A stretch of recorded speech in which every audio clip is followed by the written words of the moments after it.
किसान भाइयों, क्या आप जानते हैं कि मिट्टी सिर्फ मिट्टी नहीं होती है, वह एक जिंदा सिस्टम है। उसके अंदर करोड़ों सूक्ष्म जीव, जीवाणु, केंचुए और फायदेमंद फंगस काम करते रहते हैं।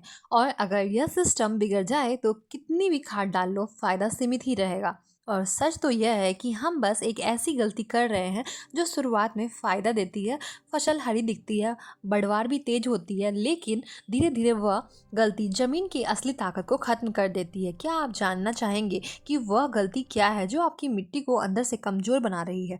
नमस्कार किसान भाइयों, तो स्वागत है आपका आपके अपने सोनल एग्रोवर्स यूट्यूब चैनल पर। तो किसान भाइयों, आज हम बात करेंगे उस एक सबसे बड़ी गलती की जो आपकी मिट्टी को धीरे धीरे खोखला बना रही है, और साथ ही जानेंगे कि मिट्टी को पहले की तरह उपजाऊ कैसे बनाएं। किसान भाइयों, आज हम खेती के लिए पूरी तरह से रासायनिक खादों पर निर्भर हो चुके हैं और मिट्टी में जैविक पदार्थ की हो रही है कमी को अनदेखा कर रहे हैं।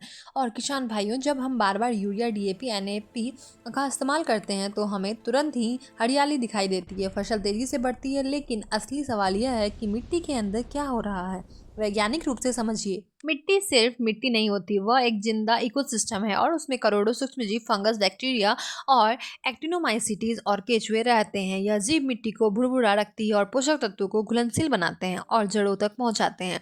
लेकिन जब लगातार हाई साइट रासायनिक खाद डाला जाता है तो मिट्टी का पीएच असंतुलित होने लगता है और अनऑर्गेनिक कार्बन घटने लगता है और मिट्टी सख्त और सघन हो जाती है। लाभकारी सूक्ष्म जीवों की संख्या कम होने लगती है। सबसे बड़ा नुकसान क्या होता है? मिट्टी की कैंसन जो एक्सचेंज होती है और कैम्पोसिटी यानी कि सीईआई कम हो जाती है। इसका मतलब है मिट्टी की पोषक तत्व पकड़ कर रखने की क्षमता घट जाती है और खाद का बड़ा हिस्सा वह बह जाता है या हवा में उड़ जाता है। इसलिए पहले 4 से 5 बोरियां में काम चल जाता था, लेकिन अब 7 से 8 बोरियां डालनी पड़ती है। फिर भी उत्पादन वैसा नहीं आ पाता है, पानी ज़्यादा देना पड़ता है, जड़ें गहराई तक नहीं जाती और फसलें रोग के प्रति ज़्यादा संवेदनशील हो जाती है। किसान भाइयों, यही धीरे धीरे बंजर होने की शुरुआत है। और किसान भाइयों, यह सिर्फ एक खेत की बात नहीं, यह पूरे देश के लाखों किसानों की कहानी बन चुकी है। आपने भी शायद यह महसूस किया होगा कि बाप दादा के ज़माने के कम खाद में भी फसल अच्छी होती थी और ज़मीन में अलग अलग तरह की ताकत भी होती थी। उस ज़मीन को खोदते थे तो मुट्ठी भर मिट्टी में दर्जनों केचुए मिलते थे।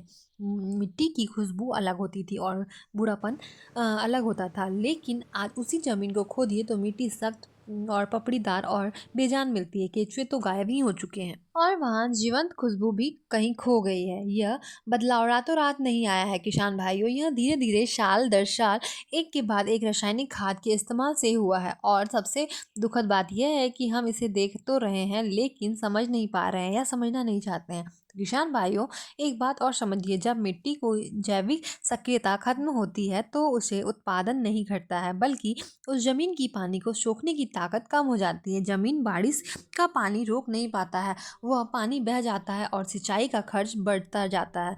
इसके अलावा सख्त और सघन मिट्टी में जड़ें गहरी नहीं जाती है, मतलब पौधा उथली जड़ों पर टिका रहता है।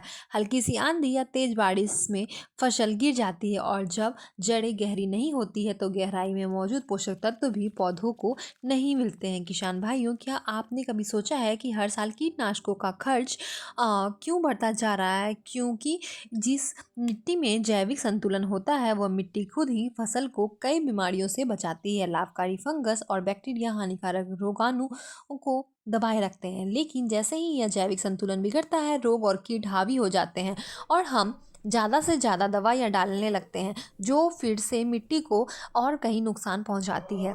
यह एक दुष्ट चक्र है किसान भाइयों, जो खेती की लागत बढ़ाता है और मुनाफा को घटाता है। अब सवाल यह है कि इसे सुधारा कैसे जाए। तो किसान भाइयों, मिट्टी ने अगर सालों में यह हाल हुआ है तो ये 1-2 सीजन में पूरी तरह से नहीं सुधरेगी, लेकिन सुधरेगी जरूर अगर हम सही दिशा में कदम उठाएंगे तो। सबसे पहला कदम और सबसे जरूरी कदम है मिट्टी में जैविक पदार्थ यानी कि अनऑर्गेनिक मैटर वापस लाना। सड़ी हुई गोबर की खाद, अच्छी क्वालिटी का कंपोस्ट, जीवामृत, हरी खाद जैसे ढेंचा या स्नेह, और सबसे जरूरी फसल अवशेष को जलाने के बजाय मिट्टी में मिलाना।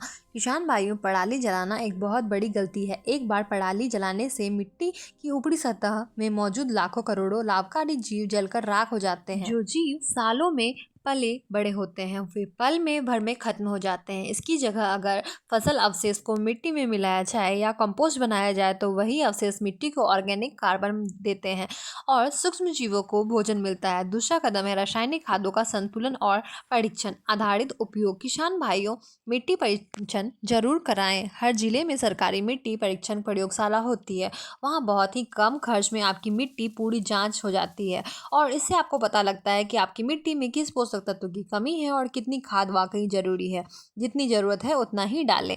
बिना जांच के अंधाधुंध खाद डालना बंद करें। इससे खर्च भी कम होगा और मिट्टी की बचेगी। और तीसरा कदम मिट्टी की जैविक सक्रियता बढ़ाना यानी कि बायो फर्टिलाइजर, ट्राइकोडर्मा, ट्राइकोबेजियम और पीएसबी यानी कि फॉस्फेट सॉल्युलाइजिंग बैक्टीरिया और जीवामृत जैसे जैविक कल्चर का नियमित उपयोग करें। किसान भाइयों, जीवामृत बनाना काफ़ी ही आसान है और देसी गाय का गोबर, गौमूत्र, गुड़, बेसन और पानी, बस इन 5 चीज़ों से घर पर ही बनाएं जीवामृत तैयार किया जा सकता है। और इसे खेत में देने से सूक्ष्म जीवों की संख्या तेजी से बढ़ती है और मिट्टी जीवांत होने लगती है। ट्राइकोडर्मा एक ऐसा लाभकारी फंगस है जो कि मिट्टी में मौजूद हानिकारक फंगस को दबाता है और जड़ों को बीमारियों से फसलों को बचाता है और इस बीज उपचार में मिट्टी और में मिलाकर उपयोग किया जाता है। और चौथा कदम मल्चिंग को अपनाना। किसान भाइयों, मल्चिंग का मतलब है मिट्टी की ऊपरी सतह को किसी आवरण से ढक देना। यह सूखी खाद पट्टियाँ, फसल अवशेष या फिर प्लास्टिक मल्च हो सकता है। इससे मिट्टी का तापमान संतुलित रहता है, नमी बनी रहती है, खरपतवार कम होते हैं और सबसे जरूरी और लाभकारी जीव जो मिट्टी की ऊपरी सतह में रहते हैं वो सुरक्षित और सक्रिय रहते हैं। और पांचवा और बेहद जरूरी कदम है फसल चक्र अपनाना। किसान भाइयों, एक ही फसल बार बार उगने से मिट्टी में खास पोषक तत्वों की कमी हो जाती है। उस फसल के कीट रोग भी मिट्टी में अस्थायी हो जाते हैं और फसल बदलिए। दलहनी पौधे फसलें जैसे चना, मूंग, अरहर इन्हें बीच बीच में लगाइए क्योंकि ये फसलें वायुमंडल से नाइट्रोजन को सीधे मिट्टी में स्थिर करके यह प्राकृतिक यूरिया है। किसान भाइयों, बिल्कुल मुफ्त।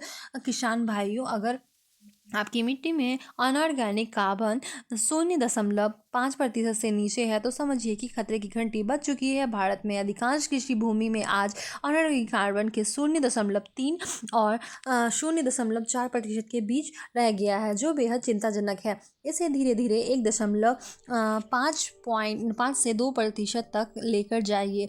इसमें 3 से 5 साल लग सकते हैं, लेकिन एक बार यह स्तर अगर हासिल हो गया तो आपका उत्पादन खुद ही जमीन से आसमान तक आपको फ़र्क दिख जाएगा उत्पादन में। और खाद कम लगेगी, पानी कम लगेगा, दवाइयाँ कम लगेंगी और फसल की गुणवत्ता बेहतर होगी। बाजार में दामों में भी अच्छी मिलेंगी। किसान भाइयों, आज की जागरूक खेती कल की समृद्धि की नींव है। याद रखिए कि मिट्टी को सिर्फ एनपीके नहीं चाहिए, उसे जीवन चाहिए, कार्बन चाहिए, सूक्ष्म जीव चाहिए। फसल एक साल देती है लेकिन जिंदा मिट्टी कई पीढ़ियों तक देती है। अगर आप चाहते हैं कि आपकी ज़मीन में आने वाले 10 से 20 साल तक ताकतवर बनी रही तो आज से यह गलती करना बंद कर दीजिए। वीडियो पसंद आए तो वीडियो को लाइक ज़रूर कीजिए और ऐसे ही वैज्ञानिक और सच्ची खेती की जानकारी के लिए आप हमारे सोनल एग्रोवर्स यूट्यूब चैनल से ज़रूर जुड़े रहें। साथ ही साथ बेल आइकन को ज़रूर दबा दें ताकि आप आगे भी ऐसे ही अपडेटेड रहें। धन्यवाद।